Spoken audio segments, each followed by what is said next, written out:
Hey, you guys, I love talking about uncomfortable things. So I want to ask you something that's uncomfortable. In the last 12 months, how many support workers have you guys lost? And I'm not talking about just the formal resignations, the ones who just drifted to fewer shifts and then they just completely stopped. The ones who said, well, it's not really working for me right now, I'm sorry. And the ones who already knew they were on the way out before they said anything at all. If you're like most NDIS providers I talk to, that number can be quite high. Some don't even want to admit that there's a number at all. Hey everyone, Camille DG here, veteran nurse with over 20,000 clinical hours, former NDIS provider owner and COO of SpecereShift, and I'm the only nurse talking about these topics. I've been on both sides of this problem, the worker walking out the door and the manager watching them go. So here's what I want to say up front. Most providers explain this to themselves in the same way. They start talking about low pay rates, the high stress. That's just how care work is. That's just the sector. I thought that too until I started looking a bit more closely at the providers who are actually holding on to their staff and what they were doing differently. It wasn't just about the pay.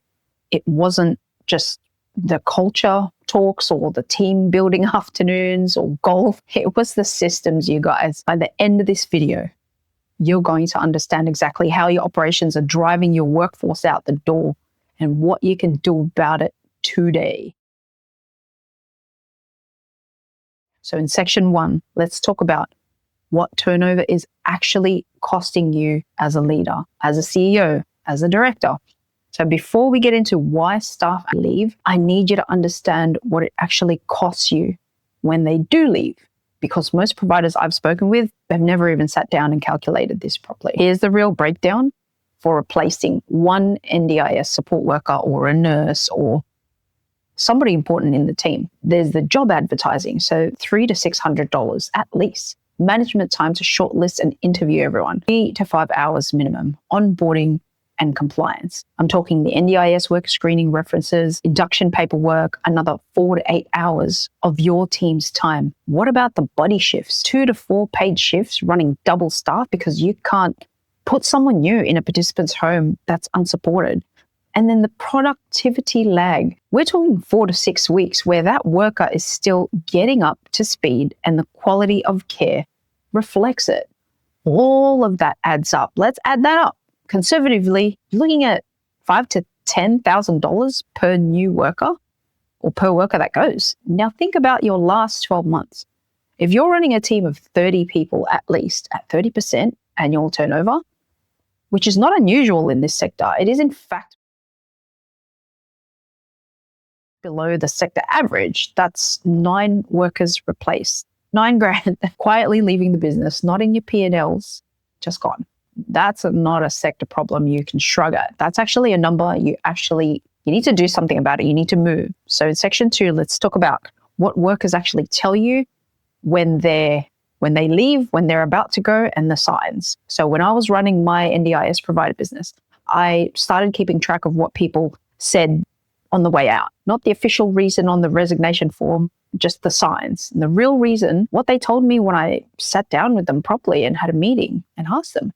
So the pattern was actually quite consistent and almost no one said the pay. Well, I paid them really well, above award. Almost no one said the participants were too hard or the work was too stressful. What they did say over and over was like, I never knew my roster until the last minute. My shifts just kept changing and I couldn't plan my life around it. Or I didn't know if my pay was right and I didn't know who to ask. I felt like I was just filling in gaps. Now, I want you to sit with these. Even this last one, I felt like I was just filling gaps. That's not a company culture failure. That's a full-blown operational failure. And when I look back at it now with clear eyes, those 4 complaints map directly to 4 fixable system problems. We're talking roster predictability, the stability of your roster. We're talking about the payroll accuracy and the worker visibility. None of them require any kind of culture overhaul. None of them require any pay rise. All of them are sort of downstream of how the operation is actually run. So in section 3, let's talk about how your systems create these problems that the workers want to leave for in the first place.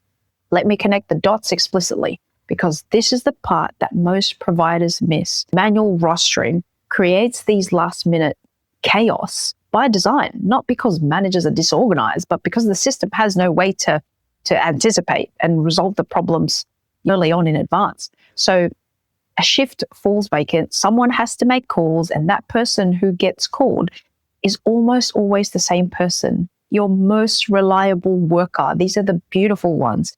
The one who answers, the one who always says yes. And here's the spiral I watched happen in my own business. That reliable worker always says yes and yes and yes and yes until the resentment starts to build up and they just start saying no.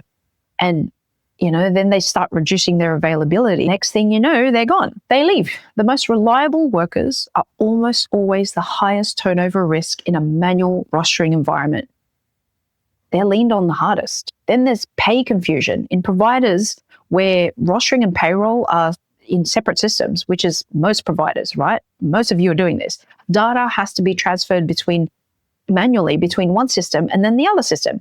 For every manual transfer, there's a chance for an error. Don't match. The travel allowances they're missing, T rates, they look wrong. And when a worker can't reconcile their own payslip, the trust between you and them, it collapses really, really fast.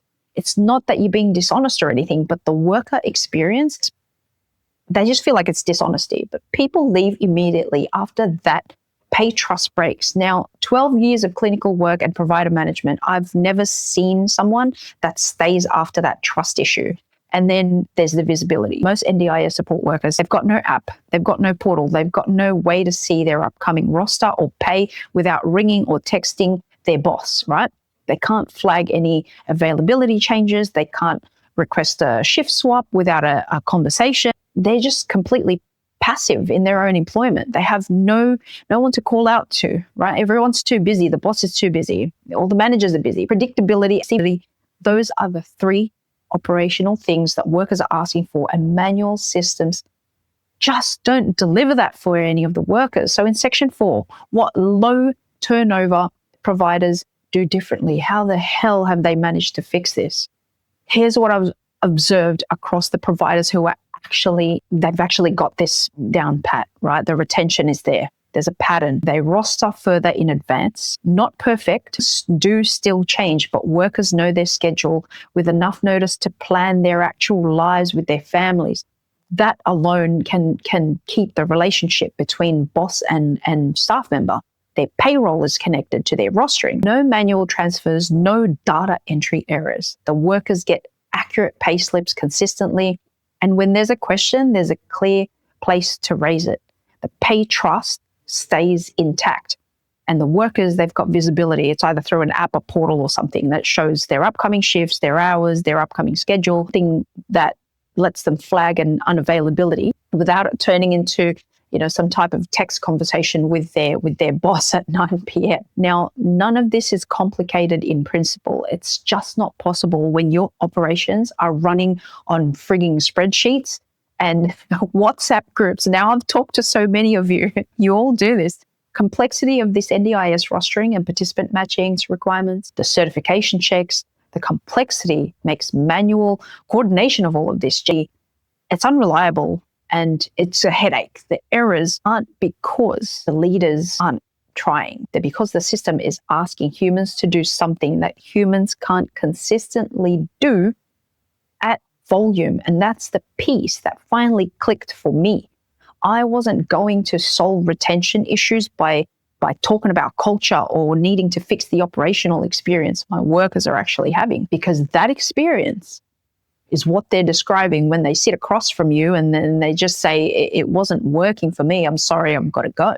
So anyway, that's why I helped build SpecereShift to fix these double rosters. The payroll is connected. Worker visibility is there because I had watched those 3 failures just drive good people out of the business. And it's especially when we needed them the most. So think about this simply, you guys. If you retained just 2 more support workers this year who would have otherwise just walked out, just 2, and you saved yourself the headache of recruitment, boarding, paying for the buddy shifts, productivity lag that I talked about earlier, that's $10,000 to $20,000 back in your business. 2 workers. Have you ever done the maths on that? The platform pays for itself many times over on retention alone before you've even touched the admin efficiency side. I haven't even told you guys about the efficiency of how the compliance stuff works. I'll tell you that on another video. But anyway, for now, copy the link in the description, paste it into your browser, and let's have a quick 15-minute chat to see if you and your team qualify for our 14-day free trial where we support you fully. Let's take a look at how your current rosters are set up, specifically because that's where the worker experience starts. And that's where most of the damage is actually happening.